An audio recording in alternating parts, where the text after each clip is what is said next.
Fue publicado el Manual del Juicio de Amparo elaborado por la Suprema Corte de Justicia de la Nación. Durante mucho tiempo fue el libro de cabecera de los operadores del sistema jurídico. No obstante, reformas constitucionales en materia penal y de derechos humanos hicieron necesaria la renovación de esta herramienta. Hoy conversaremos con el consejero José Guadalupe Tafoya Hernández sobre el contenido y los autores del libro Elementos para el estudio del juicio de amparo. Soy Verónica González, comenzamos.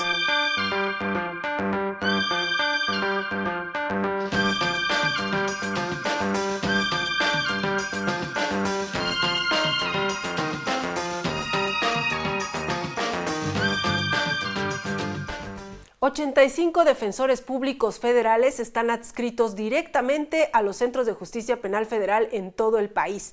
¿Cuál es su perfil? ¿Qué los motiva a preparar una defensa adecuada y cómo se capacitan para esto? Emanuel Saldaña platicó con algunos de ellos.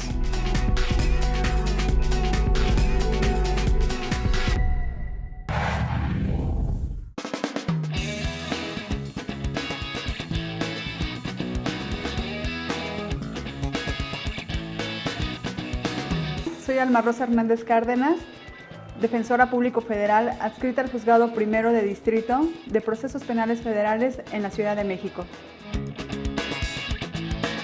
Dentro de los retos que día a día me enfrento en mi labor, bueno, es una lucha constante en cuanto a los criterios que emplean los juzgadores para que de alguna forma satisfagan las pretensiones que hago valer a favor de mis defendidos, así como también dar respuesta inmediata. Considero que día a día es un actuar distinto en donde se analiza el expediente de manera exhaustiva y que permite llevar a cabo una defensa adecuada.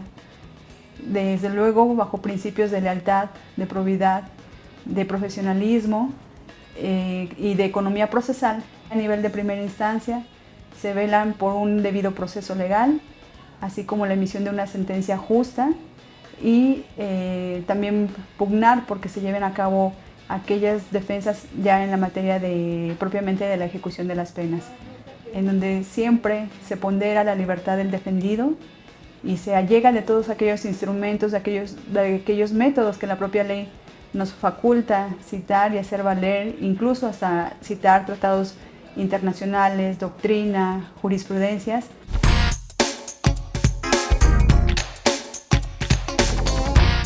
Mi nombre es Eliseo Islas González, soy defensor público federal desde el año 1999, adscrito al Centro de Justicia Penal Federal en la Ciudad de México, con sede en el Reclusorio Norte.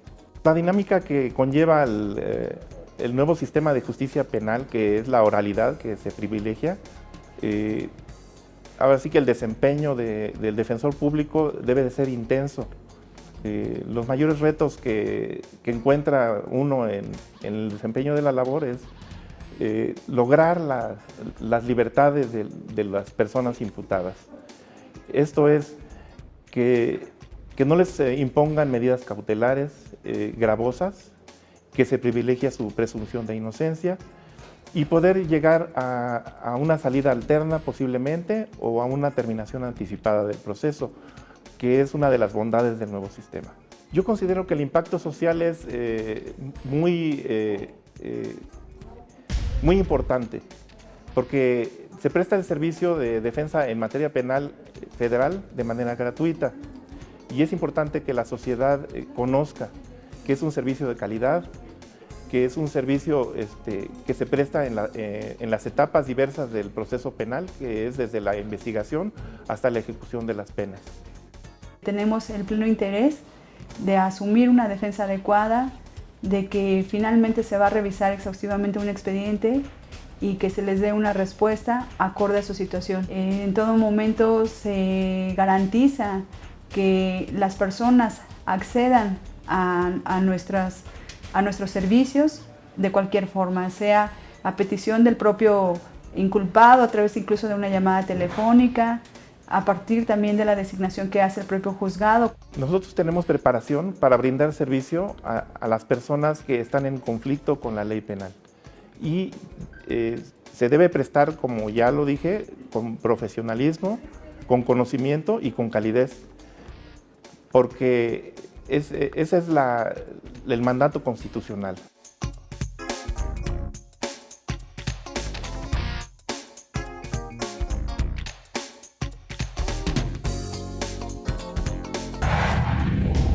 Vamos a ver qué dice el artículo 20 constitucional sobre el derecho a una defensa adecuada.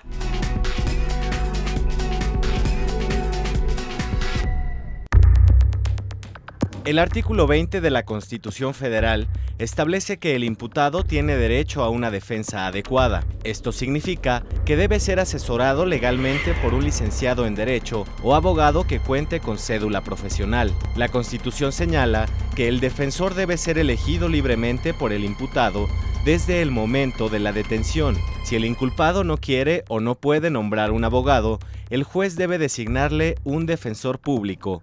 El Código Nacional de Procedimientos Penales señala que el defensor tiene la obligación de comparecer en todos los actos del proceso cuantas veces sea necesario. La defensa adecuada implica que si el imputado no comprende o no habla el idioma español, el Estado debe proporcionarle gratuitamente el servicio de un traductor o intérprete que conozca su lengua y cultura.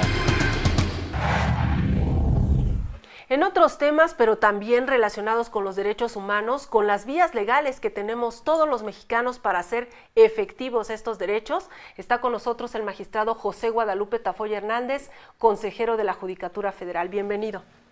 Gracias, Vero. Un gusto estar en tu programa. Consejero, antes de que vayamos al tema de la reimpresión, la segunda reimpresión del libro Elementos para el Estudio del Juicio de Amparo, me gustaría que a grandes rasgos nos diga en qué consiste este recurso legal, el juicio de amparo, esta herramienta que tenemos todos los mexicanos para hacer valer nuestros derechos. Con mucho gusto, Vero. Mira, el juicio de amparo es el instrumento más eficaz que tienen los ciudadanos en nuestro país para un doble propósito. Por una parte, es la mejor defensa que tenemos contra las autoridades abusivas, que tenemos en todas las partes del mundo. Y segundo, ese mismo instrumento, a la vez que protege a los individuos, tiene la peculiaridad de proteger nuestro Estado de Derecho.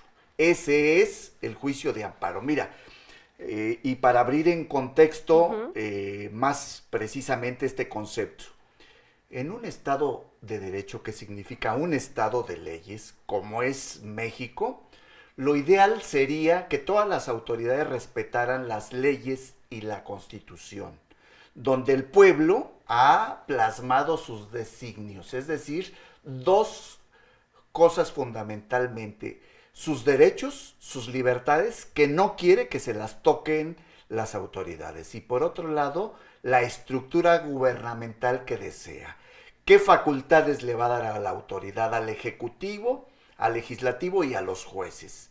Y que de ahí no salgan de ese círculo de competencia. Esas dos cosas, los límites de la autoridad y la defensa del gobernado, es lo que realmente tutela y le da importancia a nuestro juicio de amparo. Venimos de una reforma ya con unos años, unos 5 años, una reforma a la ley de amparo. Prácticamente es una nueva ley. Entonces, sabemos que antes, durante muchos años, el Poder Judicial, los operadores del sistema jurídico, tuvieron un manual del juicio de amparo. ¿Por qué se hace necesario renovar? Es correcto, Vero. Son dos cosas. Por un lado, la reforma a la Constitución Federal Mexicana en materia del juicio de amparo nos obligó a contemplar nuevas instituciones, nuevas figuras y nuevos conceptos. Seguido, como consecuencia de esa reforma constitucional de junio del 2011, vino una ley de amparo que sustituye a una ley de amparo anacrónica de 1936. Eso nos obliga a replantearnos muchas cosas que antes habían sido muy útiles para administrar la justicia constitucional, es decir, la justicia que piden los ciudadanos que se ven afectados por un acto de autoridad. Conforme a esa ley de 1836, El Poder Judicial de la Federación, por conducto de algunos magistrados federales, elaboró un libro muy útil durante muchos años. Fue impreso, fue publicado en 1988. Cada uno de los autores de distintos artículos elaboraron pequeños o elementales nociones sobre una de las materias que se abordan en el juicio de amparo. Así vimos un amparo en materia penal, un amparo en materia civil, otro en materia laboral, otro en materia agraria y algunas otras peculiaridades del juicio de amparo. Los autores de ese manual, Vero, en su gran mayoría, hoy ya no los tenemos en esta jurisdicción, ya están en otra.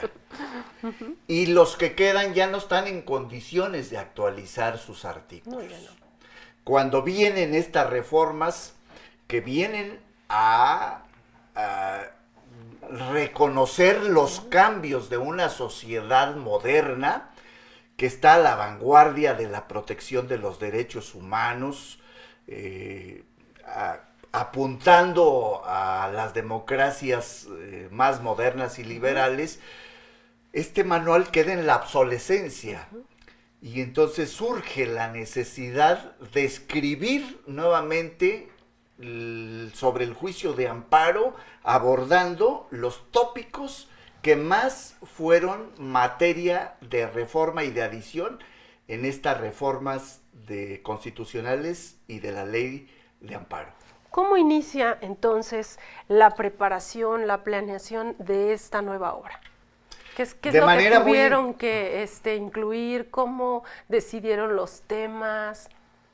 De manera muy interesante en el seno del Pleno del Consejo de la Judicatura Federal. En una sesión plenaria la planteó tu servidor y fue muy bien acogida por el ministro presidente y los demás integrantes del Consejo de la Judicatura Federal. La problemática que venía presentando la capacitación de nuestros aspirantes a jueces federales. Dejamos de tener un manual, dejamos de tener un texto para guiar su formación como aspirantes a jueces o juzgadores federales. Y algo teníamos que hacer. Propusimos en ese pleno sustituir ese manual ante la dificultad o casi imposibilidad de actualizarlo por las razones que acabo de invocar hace un ratito. Ya no existe esa ley. Ya no existen. Los autores y los que existen ya no están. Y también tenían el contexto de la reforma constitucional de 2011 en materia de derechos humanos y la penal de 2008, ¿no? Que impactó directamente en la justicia constitucional, que es la que se administra a través del juicio de amparo. Realmente van de la mano, son indisolubles. Juicio de amparo y derechos humanos van de la mano. Es lo sustantivo y lo adjetivo. El juicio de amparo, el instrumento para proteger los derechos humanos y los derechos humanos como un avance en una democracia moderna. Consejero, estaba ahora sí el Poder Judicial Federal, el Consejo de la Judicatura, un poco lo que le pasó también a las universidades, que venían enseñando el juicio de amparo de cierta forma y al entrar esta nueva ley pues tuvieron que cambiar todo su programa de estudio, ¿no? Correcto, es muy correcto, pero han tardado las universidades. El Consejo de la Judicatura Federal, a través de su instituto y de algunas otras áreas, ha insistido en las universidades con las que hemos tenido comunicación en que se actualicen los programas del juicio de amparo, de la materia penal, conforme al nuevo sistema penal acusatorio y de derechos humanos. Ya no digamos la teoría de la Constitución. Todavía revisamos programas de algunas universidades y creo que todavía les falta. Todavía hace falta. Tampoco ha sido una tarea cumplida con nosotros. Estamos en la consolidación del nuevo sistema penal acusatorio. Estamos tratando de hacerlos compatibles, dos instituciones complejas por lo que apunta cada uno, lo que persigue cada uno, el juicio de amparo, la protección irrestricta de los derechos humanos y el nuevo sistema penal acusatorio, una nueva forma de administrar justicia, pero no de manera escrita, en una oralidad que dificulta en ocasiones la manera de revisar las actuaciones de los nuevos juzgadores de la materia penal. Grandes retos que tiene frente a sí la Enormes. judicatura. Vamos a hacer una pausa y regresamos para que nos siga contando un poco de cómo se fue construyendo esta nueva obra. Con mucho gusto. Vamos a la pausa y regresamos en un momento. Estamos en el Consejo de la Judicatura hoy. No se vayan.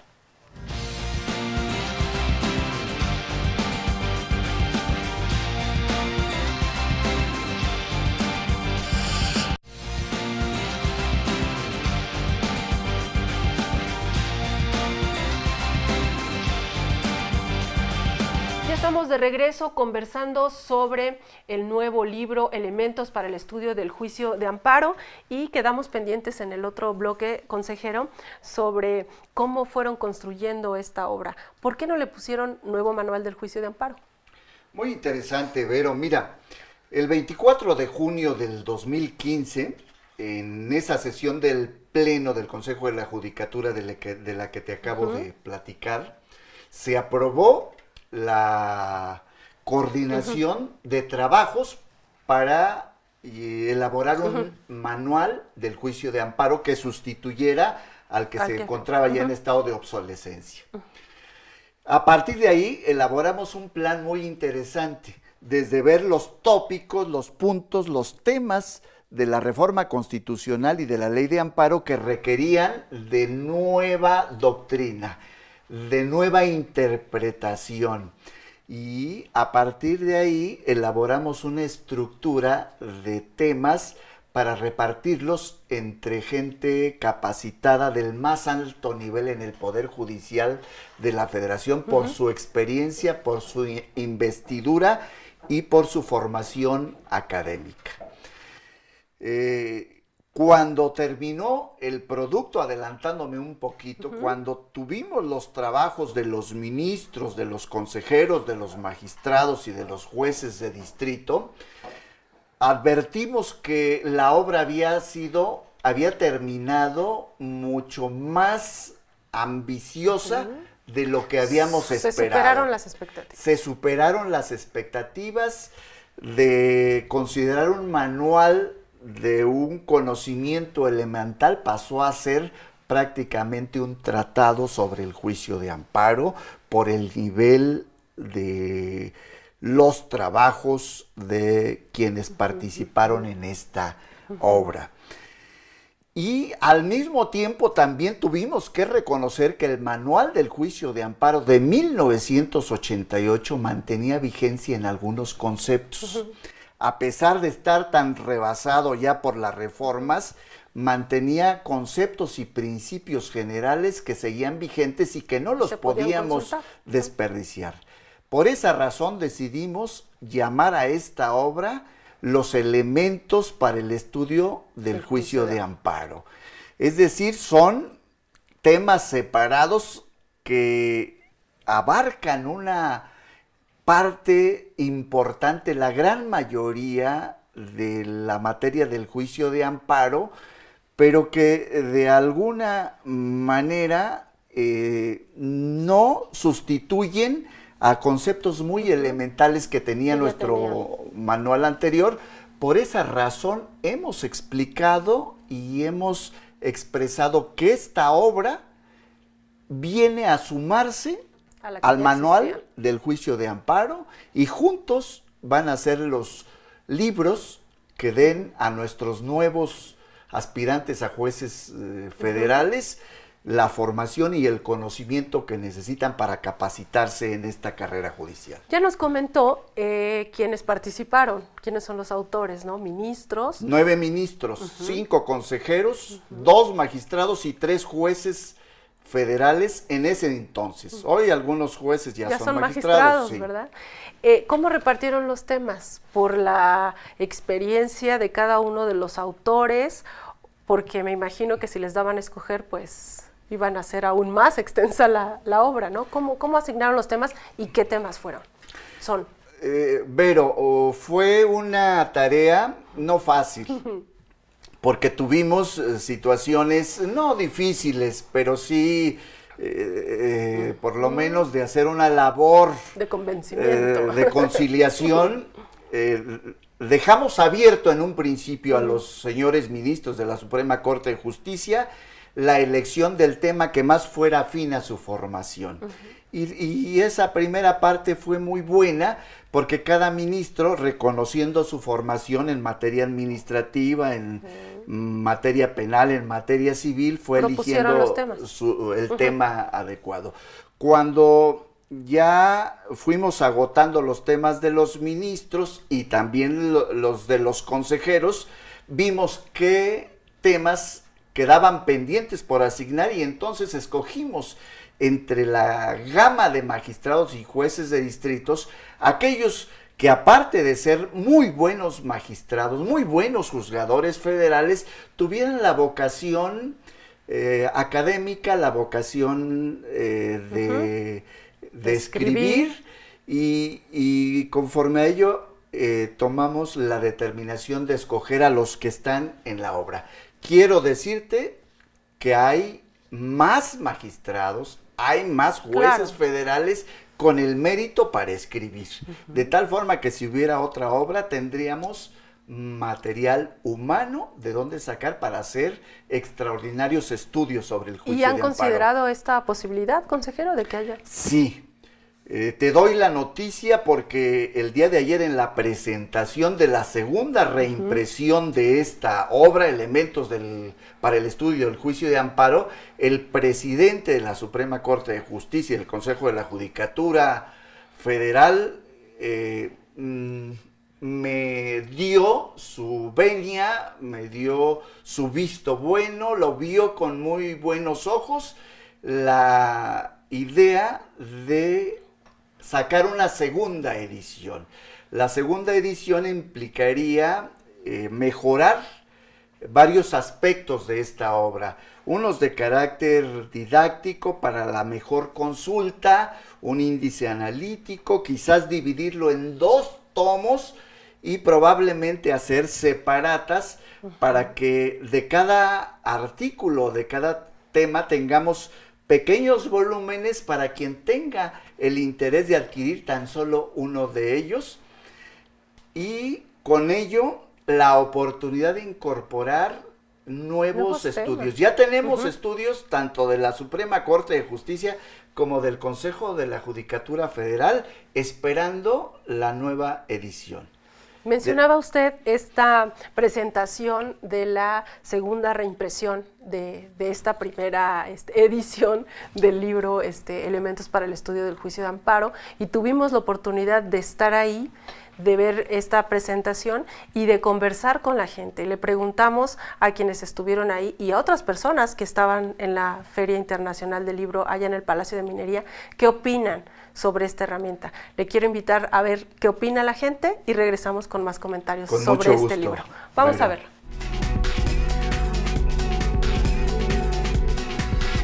Considero que este libro es fundamental y no solo para abogados y juristas, sino, como lo dijo muy bien el ministro presidente, para el público en general, incluso porque está muy bien explicado y plantea problemas que yo pienso que ahora, con la difusión que ha hecho la Suprema Corte, un gran público puede tener acceso para darse ideas, y no se diga los litigantes, estudiantes, investigadores. Yo creo que es un libro que representa un esfuerzo institucional de veras de carácter extraordinario. Pues definitivamente ver el amparo desde sus orígenes, como lo manifestaron ahorita en la presentación, se me hizo muy interesante porque es una recopilación de obras de varios autores y cada uno lo trata conforme a la perspectiva de él, ¿no? O de ella, porque también participan magistradas, lo cual también me pareció muy, muy interesante. Yo veo el libro con mucho interés y en verdad es muy, muy práctica la opinión que están dando en la presentación, porque es la opinión propiamente del juzgador. Es el derecho vivo, pero desde los ojos del juzgador, y la aportación de los magistrados a este libro, y que sean temas de actualidad, temas que no han sido tocados en otro momento y precisamente por la óptica del juzgador, es lo que agrega valor a esta obra. Pues mire, de la presentación que dieron trata temas muy importantes, muy relevantes y sobre todo que vienen a actualizar lo que ya estaba obsoleto. Antes había un manual sobre el juicio de amparo, entonces este te da nuevos elementos sobre los nuevos paradigmas. Habla del control constitucional, de convencionalidad y eso obviamente pues va a ser un partaguas para todo lo que venga. Parece que el libro es muy importante de entrada porque es una publicación pues al cuidado del Poder Judicial de la Federación, de la Corte, y bueno, eso es una garantía, ¿no? Primero. Y luego, claro, en una materia en donde pues las cosas han estado cambiando recientemente, la nueva ley de amparo, los nuevos criterios que se van emitiendo, los casos, en fin, ¿no? Y es muy importante pues tener una guía doctrinal, ¿no? Teórica, pues de especialistas, ¿no? De gente que conozca del tema.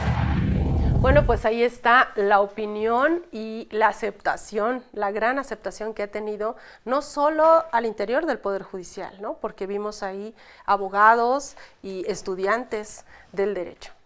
En general en la comunidad jurídica nacional, Vero.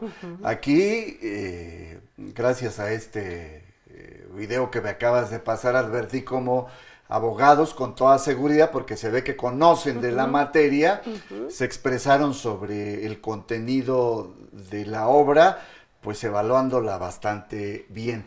Pero te quiero decir que me han llegado voces de toda la República Mexicana, por varios conductos, por redes sociales, telefónicamente, a través de los jueces y de los magistrados, de los servidores públicos, sobre la acogida tan generosa que ha tenido esta obra y la necesidad que han tenido de localizarla, porque no les ha sido fácil encontrarla, no se vende en las librerías comerciales, lo vende solo la Suprema Corte de Justicia a través de sus casas de la cultura. Estamos promoviendo que también se haga a través del Instituto de la Judicatura Federal, por conducto de todas sus coordinaciones en la República Mexicana. Pero quizás sería conveniente más adelante ver la posibilidad de que trabajemos con una empresa que pueda ayudarnos a distribuir, pues nuestra estructura no está hecha para distribuir libros. No es una de las tareas primordiales, no es nuestras tareas.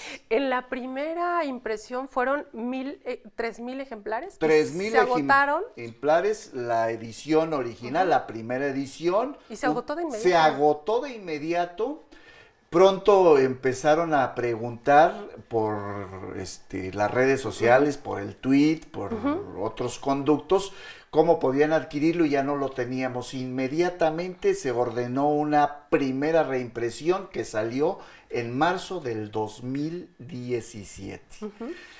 También se agotó esa segunda, esa primera reimpresión y el día de ayer el presidente de la Suprema Corte de Justicia, el presidente de la segunda sala de la Suprema Corte de Justicia y tu servidor hicimos la presentación de la segunda reimpresión con 2,000 ejemplares, más los que se hacen para reposiciones. 7,000 ejemplares están circulando. Mínimo, estamos hablando de 7,000, pero deben de ser por encima de los 7,000, que yo creo que no nos durarán más que unas semanas por la efervescencia que he visto en búsqueda de adquirir este ejemplar. Y entonces, ¿cuáles fueron los temas que se abordan en esta primera edición? Pero, como son 19 coautores, estamos hablando de 19 temas. Es una cobertura enorme sobre el juicio de amparo. Dejamos muy pocos aspectos sin cubrir. Te señalaré solo los más representativos de la reforma porque vinieron a cambiar nuestra manera de administrar justicia, cambiaron el rostro de la justicia constitucional, figuras novedosas, y me refiero, número uno, al control de la convencionalidad, a la protección de los derechos humanos, al interés legítimo, que fue un concepto novedosísimo. Que se discutió durante tanto tiempo, ¿no? Y que sigue todavía pendiente de definirse con precisión porque el autor de ese artículo, el ministro Gutiérrez Ortiz Mena, llega a la conclusión de que va a ser un concepto que va a ir cambiando con el tiempo. Es un concepto maleable de acuerdo a los tiempos que vivamos para irlo ajustando a la realidad. Me pareció muy interesante. El amparo adhesivo, la fórmula Utero que parcialmente queda derogada y que le da efectos generales a la declaración de inconstitucionalidad de las leyes. Que ya puede tener efectos en general, ¿no? Efectos en general, Vero, y bueno, muchos otros temas de interés sobre el juicio de amparo. ¿Cuál sería como el siguiente paso, consejero, en esto que tiene que ver? Ya nos adelantaba que están pensando hacer una segunda edición. El siguiente paso, Vero, es como toda obra jurídica, estar al pendiente de las nuevas modificaciones y proceder a su actualización. Eso será un proceso permanente y continuo, pero con independencia de que pueda haber alguna modificación legislativa o constitucional, ya tenemos programado hacer una segunda edición, con el propósito de mejorar la presentación, la facilidad de consulta de este ejemplar, recogiendo todas las recomendaciones que hemos obtenido de autoridades académicas. Lo hemos presentado en foros académicos con una aceptación de verdad bastante buena y nos han hecho pequeñas sugerencias para que el texto se vuelva más accesible, más didáctico, más fácil de consultar. Y además de eso, en la medida que ha ido cambiando la integración de la Suprema Corte de Justicia, pues tenemos nuevas voces autorizadas para escribir sobre este tema y tenemos temas por abordar para hacer de este libro un verdadero tratado sobre el juicio de amparo. Ya tenemos algunos artículos. Y se me ocurren muchísimas preguntas. Por un lado, como usted menciona, es complejo porque el derecho, como ustedes, los abogados lo dicen, va cambiando, va evolucionando, es algo vivo, ¿no? Mencionaba esta parte de lo del interés legítimo y cómo, por ejemplo, en materia de medio ambiente, pues apenas están llegando o tiene algunos años que llegan estos asuntos a la Corte y se van estableciendo ciertos precedentes, ¿no?, vinculados con el juicio de amparo, y entonces vendrán nuevos artículos o nuevas interpretaciones. Eso es todo un reto. A mí me parece que este va a ser un primer volumen y habrá muchos más. Y acabas de apuntar uno de los puntos, de los principios más importantes en la mejora de una obra. Se ha escrito interpretando a la ley. Se ha escrito aprovechando la experiencia que cada uno de nuestros coautores han vivido en esta carrera judicial, en la administración de justicia. Pero muchas cuestiones, como las acciones colectivas, se van presentando poco a poco, y la realidad siempre supera la imaginación del legislador y también de su intérprete. Por eso la Suprema Corte de Justicia cambia legítimamente la interpretación de un precepto de una ley con nuevas reflexiones, merced a los cambios que la realidad le pone enfrente y que no fueron cubiertos por la imaginación del legislador. Lo pensaban, claro. Desde luego. Consejero, vamos a hacer una segunda pausa y de regreso le quiero preguntar cómo es que impacta o qué utilidad tiene el contar con esta herramienta, no solo para los operadores del sistema jurídico. ¿De qué le sirve al ciudadano que el Consejo de la Judicatura Federal esté trabajando en herramientas como esta? Vamos a la pausa y regresamos para hablar sobre el impacto en la sociedad. Desde luego, Vero. Vamos a la pausa y regresamos. Estamos en el Consejo de la Judicatura hoy.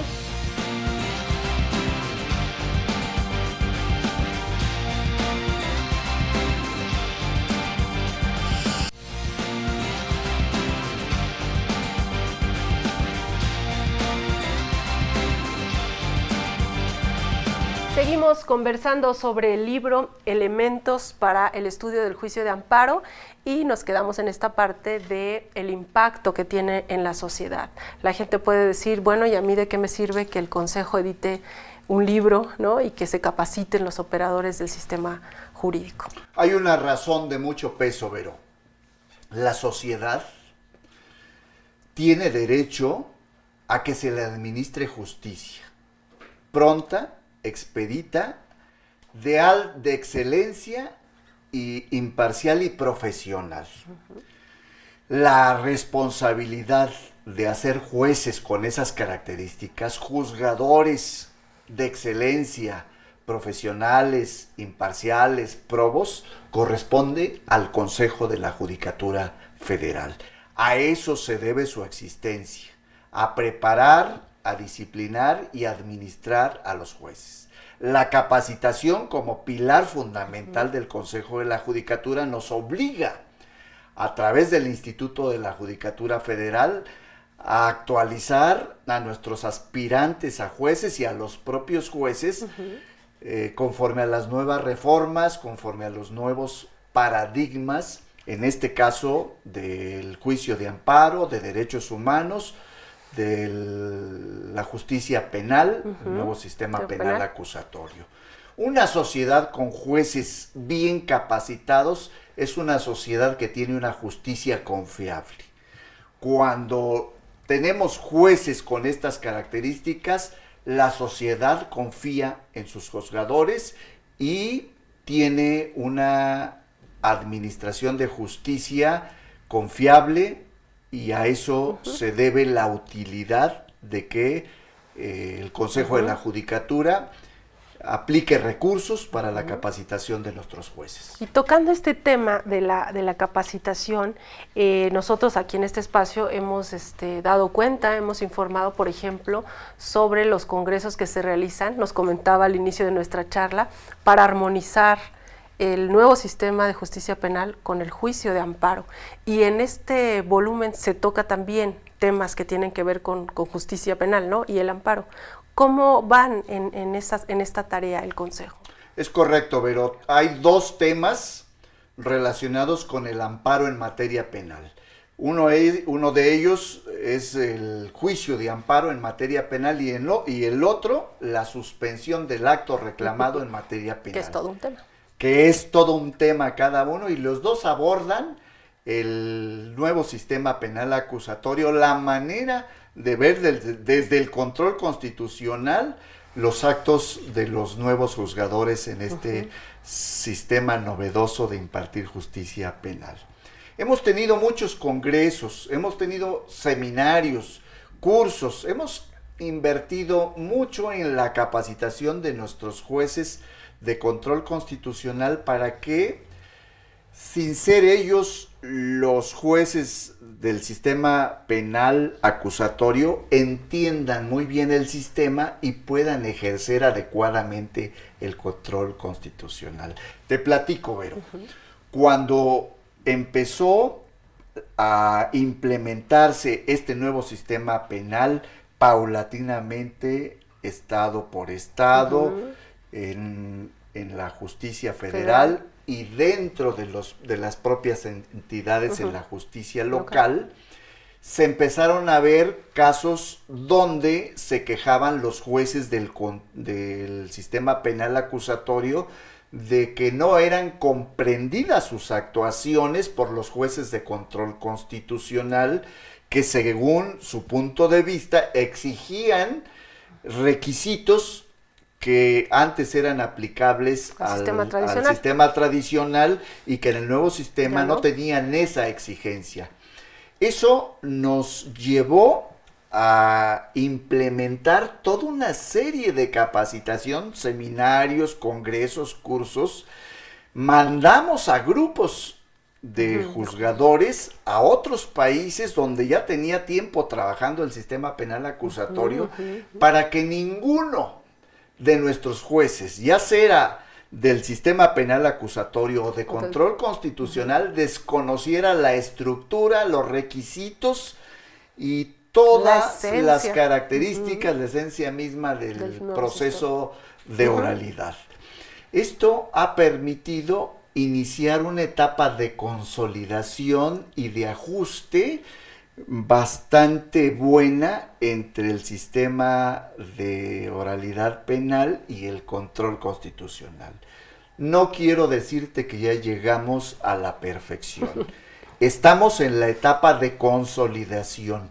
Hemos encontrado fallas, las hemos ido corrigiendo, hemos ido ajustando cosas y yo creo que en poco tiempo estaremos administrando justicia en todos los términos que exige la sociedad. En este año 2018 ya tienen pensado en el Congreso en esta materia, en este tema del juicio de amparo y armonizarlo con el nuevo sistema. Y a propósito, nosotros hemos visto cómo ha ido evolucionando la forma en que se desarrollan estos congresos. En un principio se planteaban algunos temas y no había tanta discusión, ¿no? Apenas se estaba conociendo. Pero en los últimos, bueno, ya se expone los casos concretos, ya se proponen, ¿no?, las mejores soluciones y, como usted dice, se va perfeccionando el sistema. Cada seminario, cada congreso es una lección, Vero, es aprendizaje y es acumular experiencia y es perfeccionar.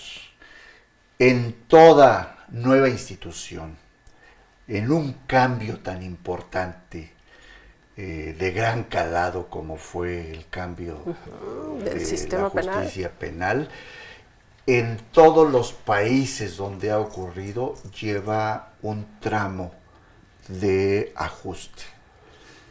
Error, ajuste, corrección, mejora. Y mejora. Y hemos progresado bastante bien.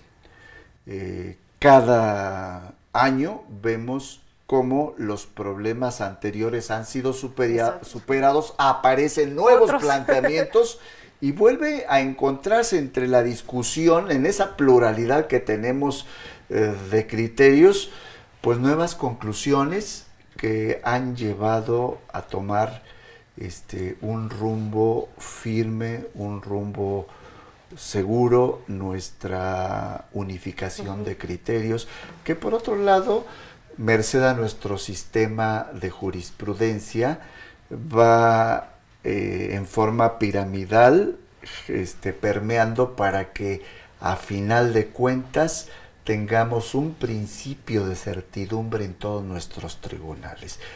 Esa es la meta.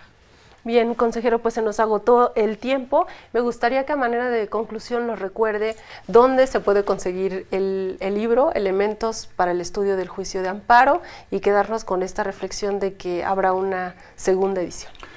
Con mucho gusto, Vero. El libro, Los Elementos para el estudio del juicio de amparo, es una producción de la Suprema Corte de Justicia. Y la Suprema Corte de Justicia distribuye sus obras a través de sus casas de la cultura jurídica que se encuentran en todo el país. Además de ello, en sus edificios donde tiene librerías, que es en Pino Suárez número 2 y en Revolución, con su edificio alterno. Estamos buscando la manera de hacer que esta obra llegue más fácilmente a donde se requiera, porque están llegando muchas voces que se interesan por adquirirla y no han encontrado la facilidad para ello. Es que se agota de inmediato, consejero. Sí, muy bien, por fortuna. Muchísimas gracias por habernos acompañado en el programa de hoy y vamos a darle seguimiento a este tema.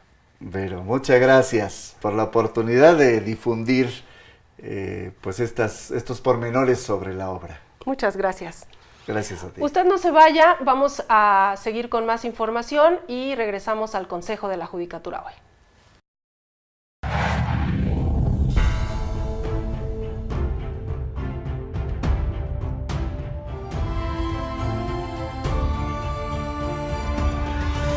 El derecho positivo mexicano toma la Constitución Política de los Estados Unidos Mexicanos como el fundamento de la norma jurídica y de la norma sustantiva. En la base de los tributos, la base constitucional de los tributos se encuentra en el artículo 31, fracción 4 de la mencionada Constitución, el cual dice: son obligaciones de los mexicanos, obligaciones, contribuir al gasto público de la Federación, Estado, Municipio y Distrito Federal en que se resida de la manera proporcional y equitativa que dispongan las leyes. Es decir, que tenemos 4 elementos de los impuestos: que sea proporcional, que sea equitativo, que esté establecido en ley y que los impuestos sean destinados al gasto público. Cuando el Estado impone un nuevo tributo, tiene que respetar estos principios constitucionales. Cuando el particular decide que este impuesto es inconstitucional, tiene que atacar nada más por esos 4 elementos. No puede inventar alguna otra tipo de agravio. El juicio de amparo es el control constitucional que existe en México más maravilloso que podemos imaginar, porque es cuando cualquier particular puede acudir al Poder Judicial a demandar la protección y el amparo de la justicia de la Unión en contra de una ley o en contra de un acto de autoridad. Siempre he pensado que el juicio de amparo y la defensa de la Constitución es lo que hace realmente a un abogado ser un abogado. En México, la cuestión económica se ha visto cada vez más dañada por la emisión de empresas fantasmas, de facturas falsas. La economía en México en la actualidad está pasando una etapa muy complicada, muy difícil.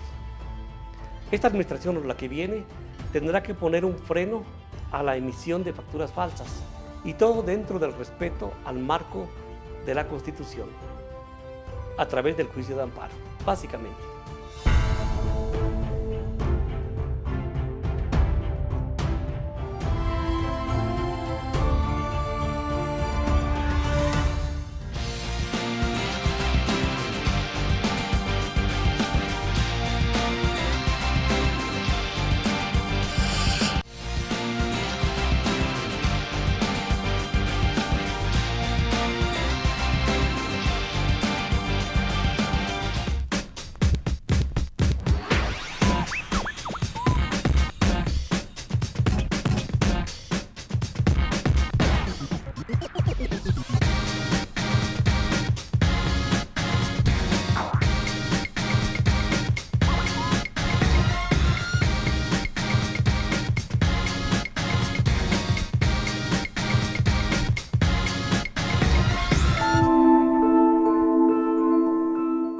En principio quiero comentarle que este libro nació por la invitación que me dio el maestro Gerardo Laviaga, director del Instituto Nacional de Ciencias Penales, para dar una plática a los agentes del Ministerio Público Federales en relación precisamente a la etapa de investigación inicial, que es una de las etapas que tiene nuestro nuevo sistema acusatorio oral. Por ello, me tomé a la tarea de darles a conocer a los agentes del Ministerio Público los diversos criterios jurisprudenciales, y no solo criterios jurisprudenciales de nuestros tribunales colegiados y de la Suprema Corte de Justicia de la Nación, sino también criterios de la Corte Interamericana de Derechos Humanos en cuanto a cómo deben realizarse las investigaciones para no incurrir en violación de derechos humanos.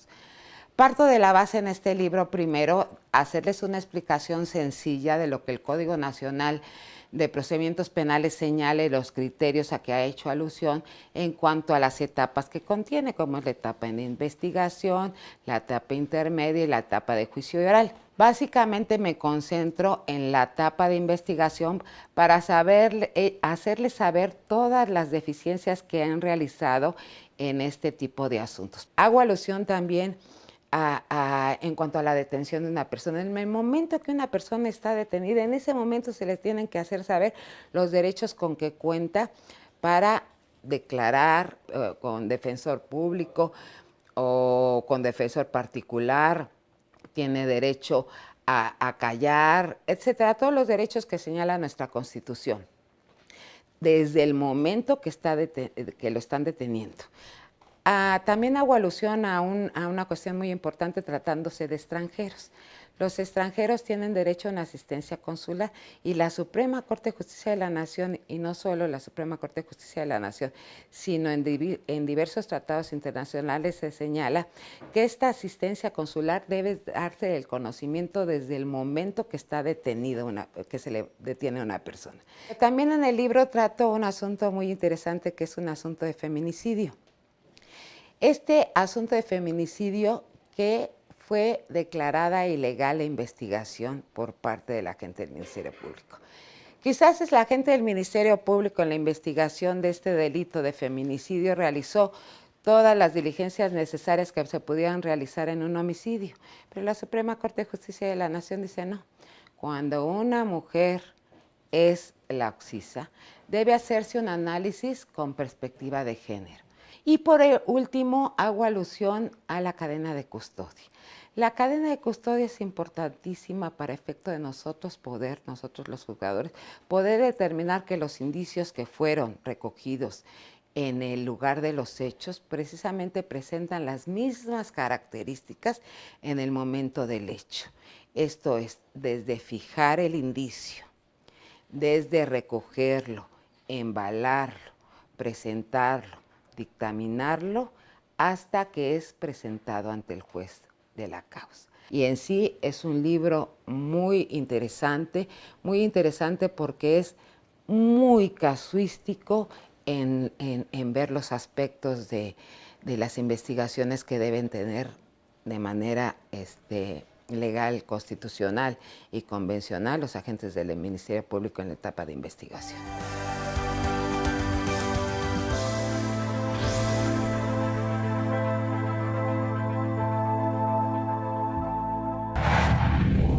Ya nos vamos, pero antes queremos recomendarle una película relacionada con el mundo del derecho. Veamos Justo en el cine.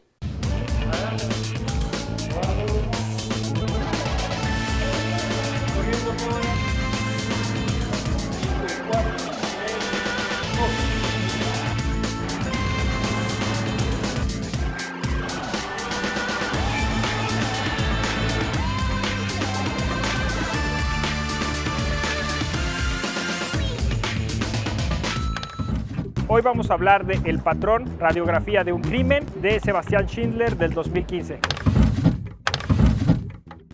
Esta película argentina, multipremiada, es un thriller judicial que se desarrolla en una provincia argentina en la cual un humilde campesino va a migrar a la ciudad buscando empleo y lo va a encontrar en una carnicería donde va a tener un patrón furibundo que tiene bastantes acciones negativas con respecto de este campesino y él va a soportar estas vejaciones, incluidas las discriminaciones que hace o comparaciones a la gente que asiste a la carnicería, comparándola con cortes de carne. El patrón es machista, es de lo peor y esto lo va a llevar finalmente a un desenlace trágico, el cual va a representar un juicio. En el proceso vamos a ver todas estas discusiones sobre la culpabilidad que es evidente de este personaje, así que el defensor va a tener que estructurar su juicio final de una manera que resultará emblemática y memorable para el espectador. Aquí vemos cómo él realmente acepta la culpabilidad de su cliente, pero apela a todo este proceso de deshumanización que él sufrió en la carnicería y cómo de alguna manera eso termina atenuando este crimen nefasto, pero de alguna manera a quien le interesa estas cuestiones sobre el principio pro persona, los derechos humanos, puede encontrar muy aprovechable esta película. Así que no se olviden de ver El Patrón de Sebastián Schindler, basada en la novela de Newman de 2015, un filme argentino bastante relevante. Yo soy José Ramón Arbaez Hernández, miembro de la Red Iberoamericana de Cine y Derecho. Justo en el cine, hoy relatamos El Patrón.